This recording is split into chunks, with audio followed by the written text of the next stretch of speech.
Peggy 18.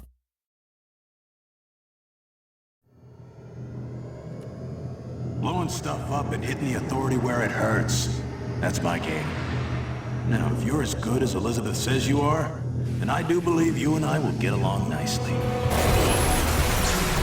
With Rage, we've blown out the experience. We have a much larger world. We have very unique environments. We have various gameplay experiences. Rage is more than just a first-person game. It's a complete experience. We're known for making this straightforward action shooter, and we kept that. But then we added on top of it this deep and meaningful story.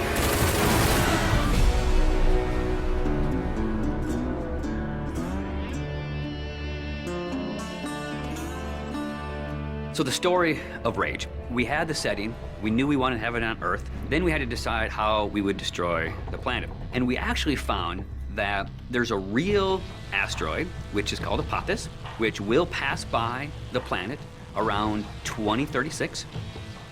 So in the fictional world of Rage, when the governments of the world discovered that Apophis would hit us and destroy most of civilization, they initiated a program called the Eden Project. So the game starts out where you are an Ark survivor. You are one of those people buried in 2036. Your Ark emerges from the ground 100 years later. Unfortunately, you're the only one that survives in your Ark. So when you step out, you are alone. And it's this post-apocalyptic world that you rise up in, and it's this twisted version of the reality you used to know, and you really don't know what to expect. Current position unknown. There's mutants and there's bandits, and there's groups of settlers trying to survive. You people are only trouble.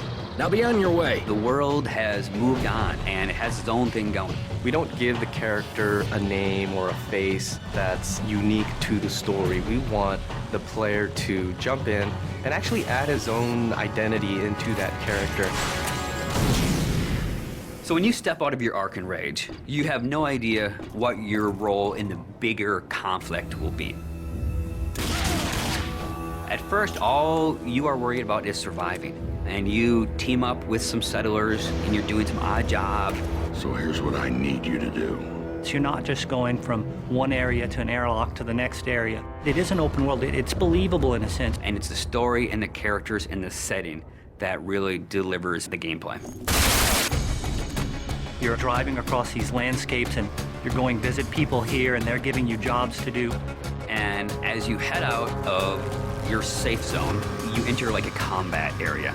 So you may find a handful of bandits with rocket launchers mounted on their cars. And as a player, if you wish to engage them, you can. If you wish to try to run and gun and get out of there, you can.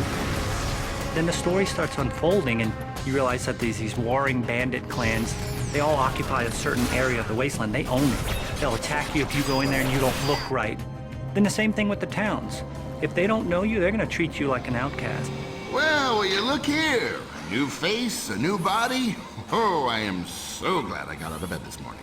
You start learning about these crazy mutants who they don't even like each other, much less you, much less the bandits.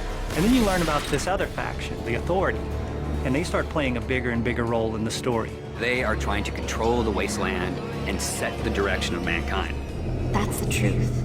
And that's what people need to know. So there's a small group of people called the Resistance that are fighting against the Authority. The Resistance discovers you, and everyone knows that Ark survivors have a certain specialness to them. You got all those little computers racing around inside you. As you move through the story and you become more important and people start to take notice of you, so does the Authority. As you, the player, get your weapons and start interacting with the characters and start fighting all the bad guys in the world, you understand what your role is in the world. So, you're the new team member. The story in a game really gives meaning to the action. It creates the setting that all the gameplay exists on. And if you have a compelling story and you have compelling action and ways to drive the player forward, it just creates a richer experience and a more complete package. But it's always about, again, something new around every corner, and you really have to stay on your toes in the wasteland.